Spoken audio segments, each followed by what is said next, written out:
أهلا فيكم مرة ثانية وفيديو جديد. هذا الفيديو سيكون خبر هام وصادم عن المؤسس عثمان.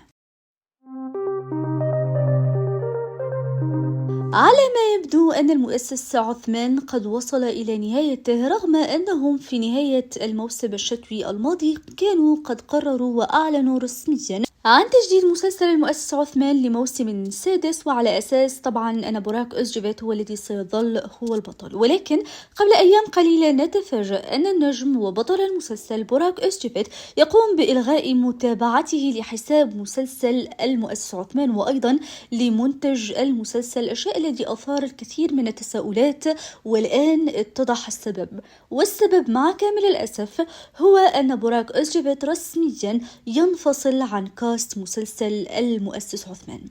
والسبب الآن يتم الإعلان أنه كان بسبب عدم اتفاقهم على بعض بنود العقد.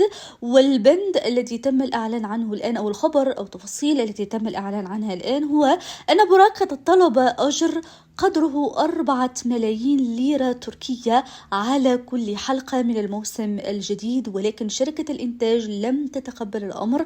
وطبعا حدث أو سبب هذا خلاف كبير بينه وبين الإنتاج، الشيء الذي قاموا لو كان سبب بعدم وصولهم لأي اتفاق، وبالتالي إلى عدم توقيعهم على عقد أو تجديد عقد لبوراك أوزجيفيت. وبالتالي فهو الآن رسميا المسلسل انتهى، بما أن البطل قد انفصل، وهو يعني شخصية عثمان لن تعد موجودة في المسلسل. وأظن أنهم يعني فكرة أنهم يقومون بتجديد المسلسل أصلا كانت غريبة بالنسبة لي، لأن أظن أن عهد عثمان قد انتهى، وعليهم أن يبدأوا في الشخصية الجديدة اللي شخصية أورهان ابن عثمان. وعلى ما يبدو الآن هذا ما سيحدث.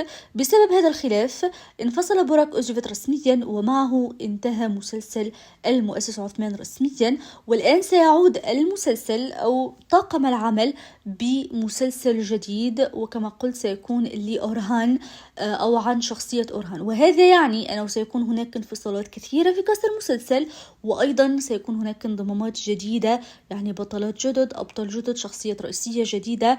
وأظن أن هذا سيؤثر كثيرا على باقي العمال، خصوصا الممثلين الموجودين في مسلسل المؤسس عثمان. الآن بما أنه الآن يعني الخبر صار رسمي، فبدأت الترشيحات ومفاوضات مع 3 نجوم، واحد منهم هو الذي سيأخذ البطولة مكان بوراك أوزجيفيت وينضم بشخصية أورهان في المسلسل.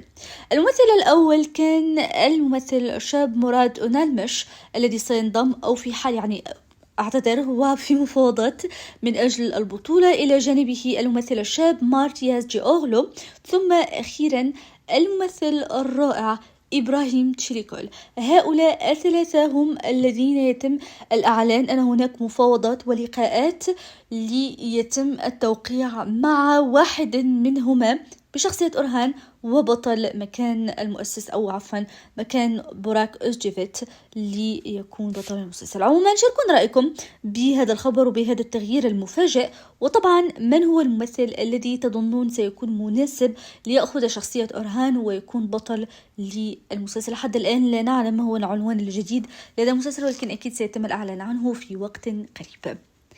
كالعادة خلوا لايك للفيديو، اشتركوا في القناة، فعلوا زر الجرس حتى يصلكم كل جديدنا. أشكركم على المشاهدة، أشوفكم فيديو جديد، إلى اللقاء.